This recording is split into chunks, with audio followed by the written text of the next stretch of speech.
When you hear the words Mario Kart, what sort of visual comes to mind? Is it wheeling your way through a tropical mall filled with half-pipes? Or could it be dodging shells and chain chomps in a chaotic close-quarters theme park? Heck, you may even think of being blasted out of an airship assaulting a fortified fortress. For many who love this series, however, the most nostalgic, memorable moments came while clutching this three-pronged Goliath of a controller. Nintendo's first foray into true three-dimensional racing is bursting with inspiration, and by smoothing out the rough edges left by its predecessor, it established a blueprint that the series is still following to this day. Hi there, my name is Daniel, and I think Mario Kart 64 is pretty creative.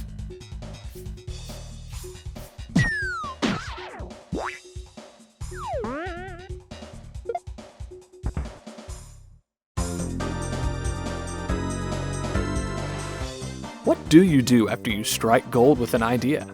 Well, certainly one option is to try and strike it again. Super Mario Kart was a huge success back in 1992, so with the onset of 3D graphical capabilities, it was only natural for the Big N to take another crack at their new franchise.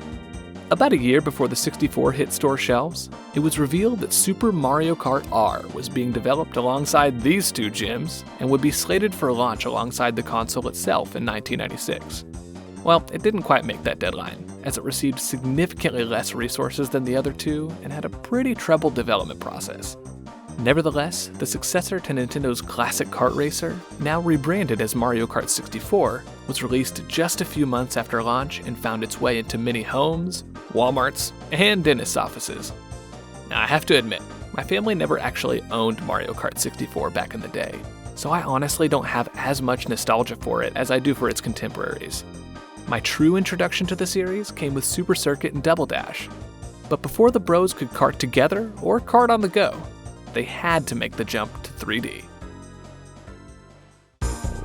So right off the bat, things are looking pretty familiar, with the main difference being that the game now supports 4 players instead of just 2.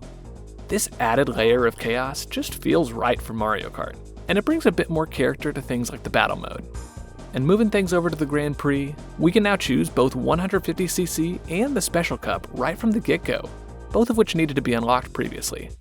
And can we celebrate the fact that we've got the whole screen to ourselves this time? That's right, this massive detailed map has been simplified and is now overlaid onto our main display, allowing us to see the actual race in all its glory. And taking a look at things, it's pretty obvious what the main innovation is here. Just like every other game series at the time, Mario Kart was figuring out how to incorporate 3D visuals into its gameplay. And while this certainly seems like a no-brainer for a racing game, the 64 was actually having a hard time rendering polygons for both its environments and 8 independent racers. Something had to give, so the racers were kept as flat sprites in order to give the courses the 3D upgrade they deserved. But while the racer sprites might feel similar to the previous title, Mario Kart's mechanics have actually seen a number of tweaks and adjustments to be more accessible to new players. Let's start with the big one, drifting. In Super Mario Kart, holding the hop button while turning would throw you into a power slide that preserved your speed around curves. The downside, however, was that you had little control over the angle of your drift, and especially at higher speeds, it was pretty much required to follow up your slide with another hop to reset your momentum. In 64 though, holding the hop button essentially locks you into a drift, which typically can't be broken until you let go of that input. This allows you to change your angle with the control stick, and it also opens the door for another one of 64's big innovations, the Mini Turbo. And this is where the game really starts to feel familiar for series veterans. It's not all good news though, because the other way you can break your drift is by spinning out.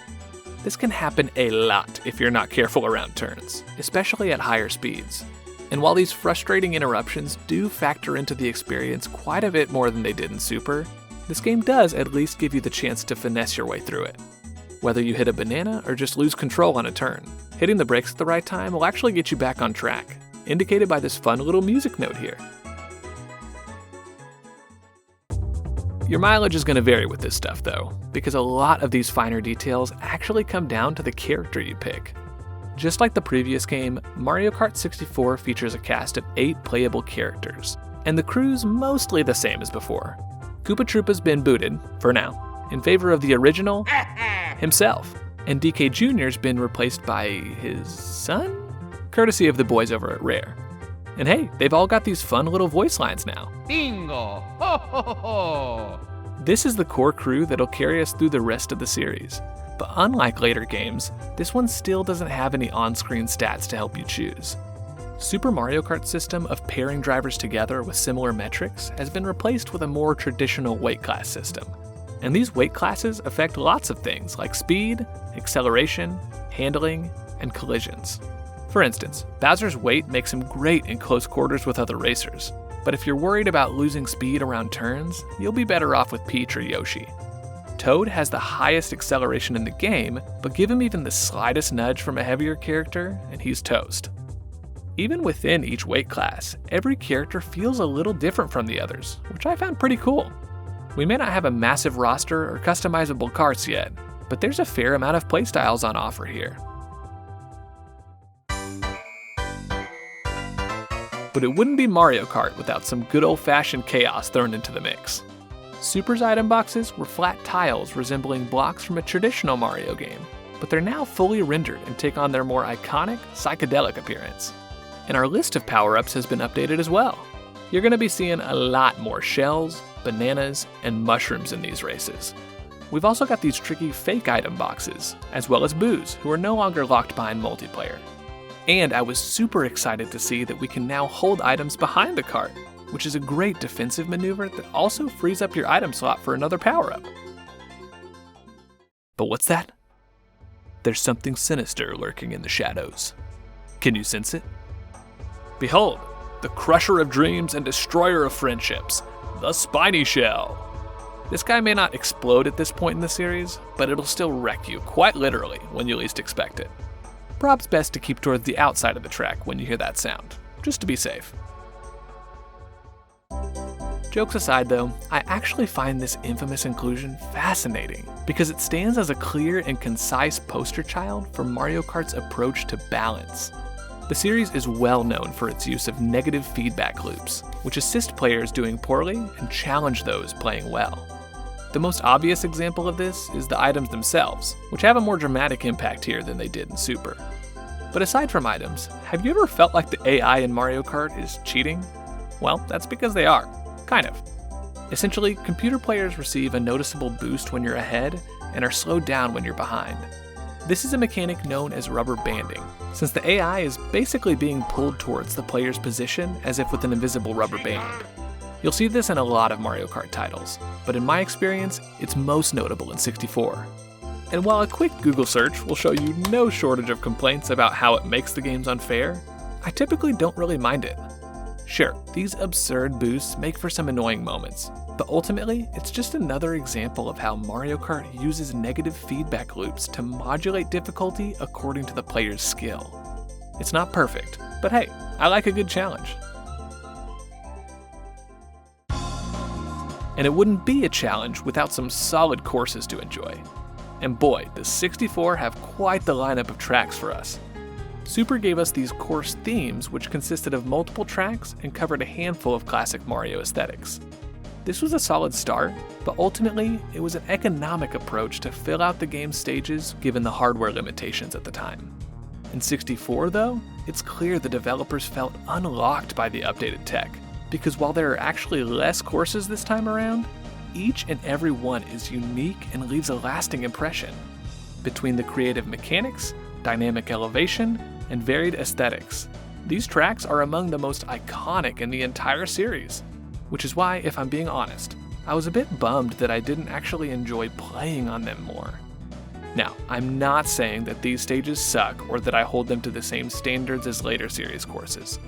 What I am saying, however, is that while every single stage certainly feels inspired and imaginative, many of them contain questionable design choices that, at least for me, keep them from feeling like solid race tracks.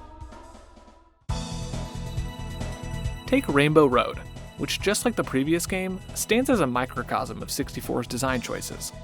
The visuals are imaginative and the music is epic, but oh my goodness, this thing is just so freaking long. Now to be fair, 64 does bring us down from 5 laps to 3, which will be the series standard moving forward. But even then, a single lap of this Rainbow Road takes about as long to complete as an entire 5-lap race in Super. Now don't get me wrong, I actually love when a course takes me on a journey. It's just that a lot of these seem to drag on and overstay their welcome. Whereas Super's courses felt a little too hectic and claustrophobic at times, 64's wide and lengthy tracks almost fall in the opposite ditch, with environments feeling basic and uninteresting at times. And I recognize that early 3D games just kinda struggled to fill out their spaces with engaging content.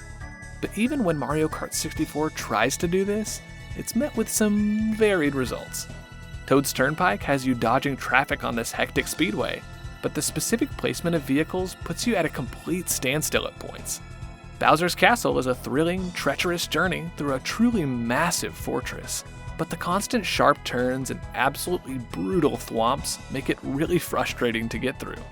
And even Yoshi Valley, which has this awesome multi-pronged layout, maddeningly has you fall all the way down these cliffs before Lakitu even bothers to bring you back. Mario Kart is famous for its immersive course venues, but I personally think later games would do a better job of balancing that immersion with streamlined stage mechanics.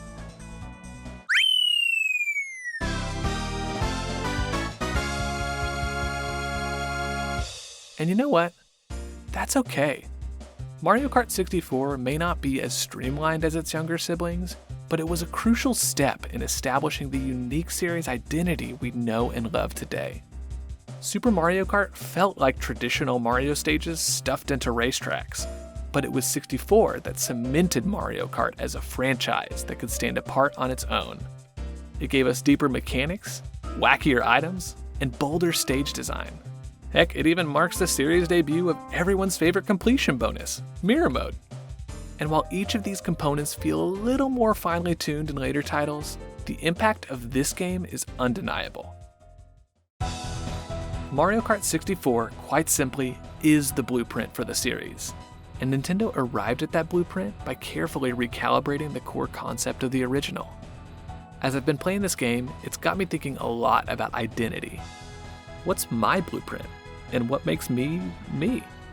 Personally, I'm grateful to find my identity in my faith, which gives me a purpose and a peace that's constant, regardless of my actions. I can get so frustrated with myself over how selfish and immature I can be sometimes, but I'm learning to rest on the love and grace I've been given by my God. If you can relate, my prayer for us right now is that we can learn to be content with what we've been given today. Just like Mario Kart, we're all a work in progress, and that is a beautiful thing. Thanks so much for watching. This episode goes out to Nick, my pastor, mentor, and friend. Nick, you exemplify how to love others with confidence and humility. You've never treated me like just a project or a number, just a brother in Christ who gets to grow alongside you. Love you, man. And for the rest of you friends, I want you to know that you're loved, you're valuable, and you are creative. God bless y'all. Have a great day.